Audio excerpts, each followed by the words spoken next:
Next topic is ancient India के अंदर education अब हमें किस तरीके से दी जा रही थी उसके बारे में हम बात करेंगे। सबसे पहले हमने एशियंट इंडिया के बारे में बात किया और उसके अंदर एजुकेशन हमें वेदास के थ्रू दी जा रही थी या फिर उपनिषेद्स के थ्रू दी जा रही थी। तो अब यहाँ पर हम बात करेंगे कि एजुकेशन को इम्पार्ट कैसे किया जा रहा था, यानी कि किस तरीके से बच्चों को दी जाती थी एजुकेशन। वेदास सिस्टम के अंदर अगर हम बात करें, वेद किस तरीके से पढ़ाए जा रहे थे और उपनिषेद किस तरीके से पढ़ाए जा रहे थे।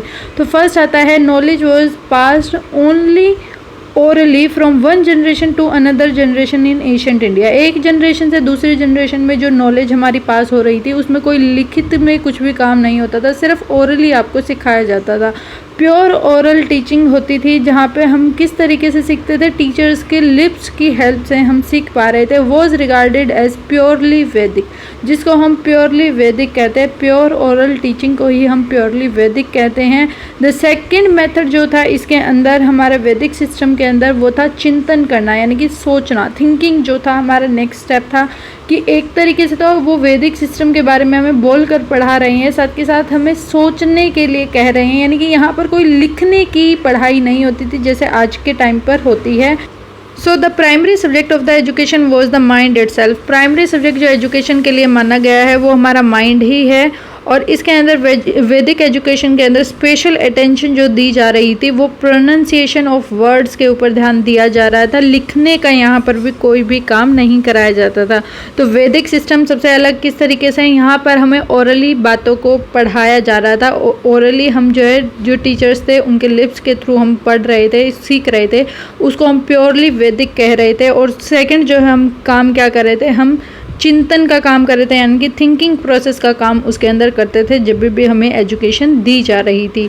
The knowledge was divided into two broad stream as given below. और यहाँ पर जब भी नॉलेज हमें दी जा रही थी तो दो ब्रॉडर पार्ट्स के अंदर उसको डिवाइड किया गया, द प्रविद्या और अप्रविद्या। अब प्रविद्या का मतलब क्या था, हाईएस्ट नॉलेज देना और स्पिरिचुअल विजडम दिलाना बच्चे को, यानी कि जो सीख रहा है उसको स्पिरिचुअलिटी की तरफ लेकर जाना। और हायर एजुकेशन को हम या हायर नॉलेज को हम क्या कह रहे थे, प्रविद्या कहते थे। अप्रविद्या क्या होती है, लोअर नॉलेज देना और साथ के साथ द सेकुलर साइंस, यानी कि यहाँ पे स्पिरिचुअलिटी के रिगार्डिंग या धार्मिक कुछ भी चीज़ें नहीं कराई जाएंगी, उससे रिलेटेड हमें क्या है, नॉलेज प्रोवाइड करना।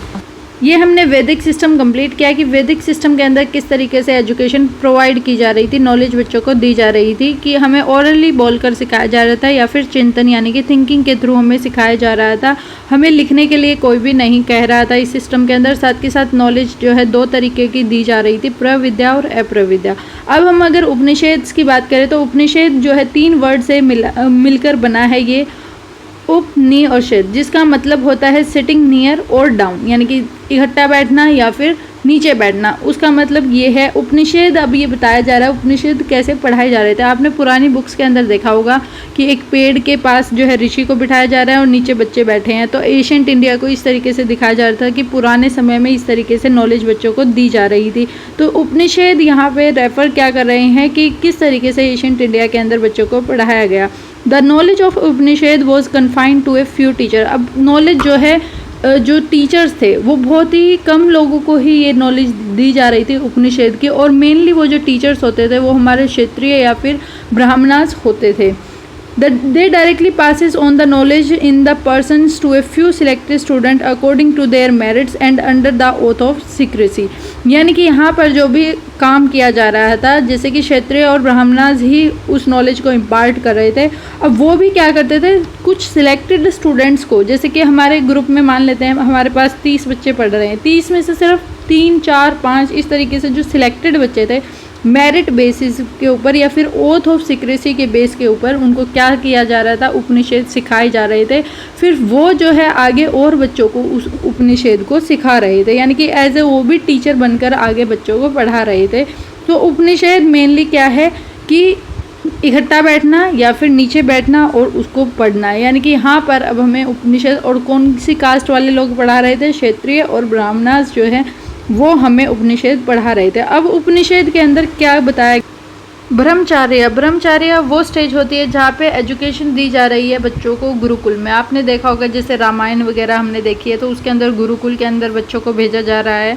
इस तरीके से हमारी फर्स्ट एज क्या थी, ब्रह्मचर्य थी। सेकंड जो है गृहस्थ जीवन, यानी कि अब गृहस्थ यानी कि गृहस्थी हमारी किस तरीके से, यानी कि लाइफ जो है मैरिज लाइफ या फिर फैमिली लाइफ जीना अब यहाँ पर इंसान स्टार्ट करता था जब गुरुकुल की उनकी एजुकेशन कंप्लीट हो जाती थी।